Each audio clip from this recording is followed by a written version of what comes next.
Casey Gray here, and you are watching another episode of the Conscious Builder Show. And on today's episode, we are just going to do a quick little walkthrough of some work that we're doing on my neighbor's house, actually, and some interesting things that we found.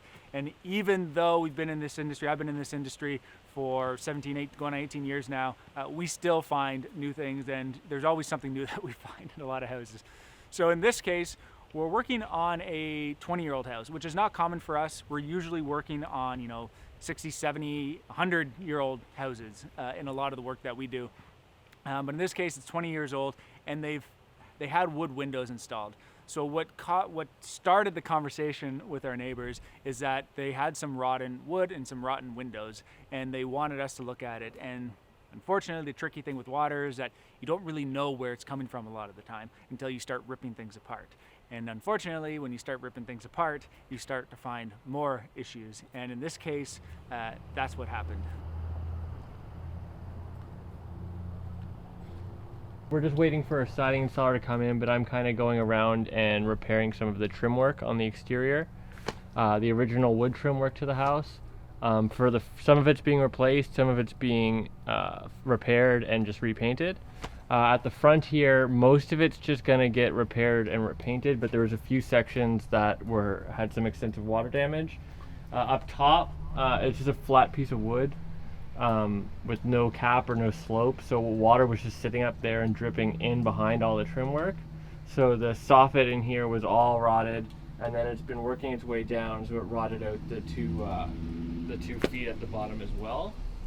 So I've opened that up today, and we're going to let that air out a bit just to dry before seeing what we're going to repair and replace. And with that, we're just going to be remilling the trim pieces. There was a decorative column piece on the front, and then just some nice big decorative kind of baseboard caps at the bottom, and we're just going to remill those out of wood again, and then they'll get repainted, and it'll all be sealed. But what we will do, I've already put some up top now, is a waterproof membrane just to prevent the water from leaching in the future. And then when we have our aluminum, we're going to bend a nice little cap for it as well, just to make sure it's waterproof. And that is the front.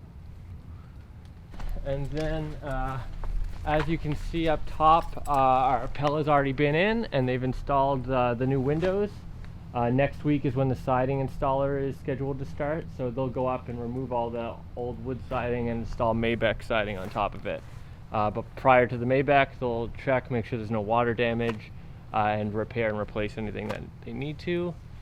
And then around the corner here, this dining room jut out, nothing's getting replaced on it, so we're just having it repainted.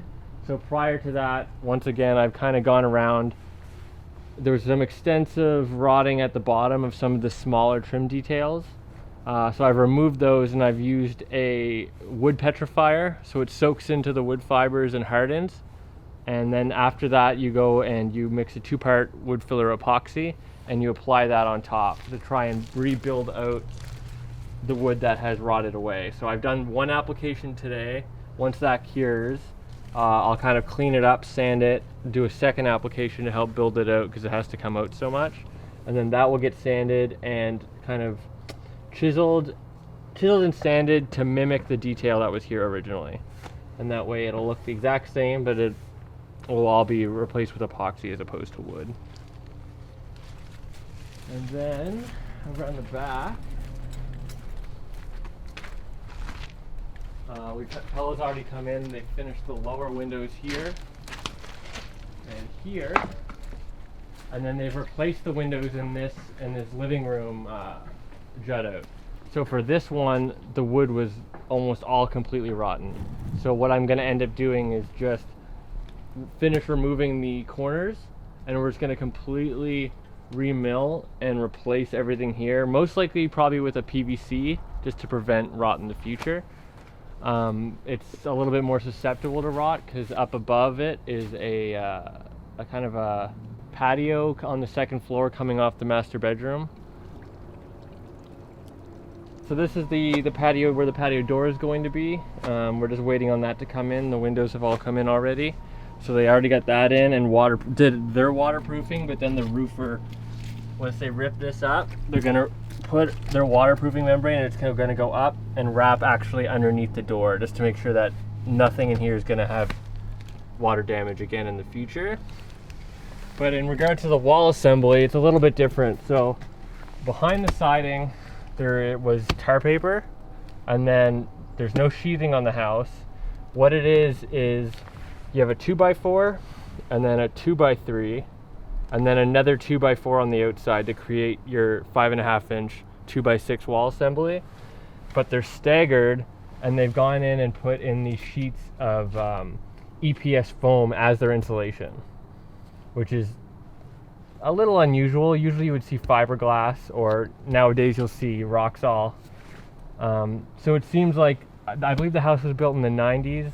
They were trying to start moving towards helping with thermal bridging and kind of better building practice, but it's not building style you see normally. You would usually find sheathing on OSB plywood, but the inside has lead and bracing on it.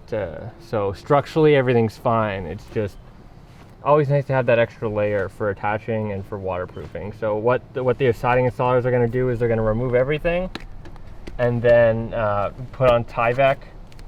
Then they're going to strap, so we have a good rain screen behind the Maybach for proper insulation. And around the whole house, all the eaves troughing is going to be getting pulled off and replaced with new eaves troughing with gutter guards to help prevent some of the buildup of leaves and pine needles in the future. The main reason they're getting replaced is that basically all the corners have failed and they've ripped apart. And that's how we get up most of the water damage and the wood detailing on the home. So all these corners here where it's been attached to the length, all the silicone and all the sealant that they've used has just separated. So the water has been leaking out the corners and then damaging the wood trim on the underside. So that's another thing that we'll be fixing. Basically all the crown molding detail on the exterior of the house is just waterlogged, so we're going to rip it off. Then when they come in to do the eaves troughing, they're going to put aluminum flashing up under the drip edge on the roof and wrap it down underneath here, and then it's going to have a bit of a kick out, so that any water in the future, once the new eaves troughing goes on, if it gets down and gets behind the eaves troughing, it's not going to be running down against wood. It's going to be running down aluminum and dripping off, just to help prevent some of this water damaging in the future. Thanks for watching another episode of the Conscious Builder Show. If you haven't already, please hit subscribe. We have a lot of exciting projects coming up, including the 3-day cottage. And if you haven't heard, I am co-authoring a book with Kevin Harrington from the Shark Tank. So there's a lot of exciting things happening, and we will catch you on the next video.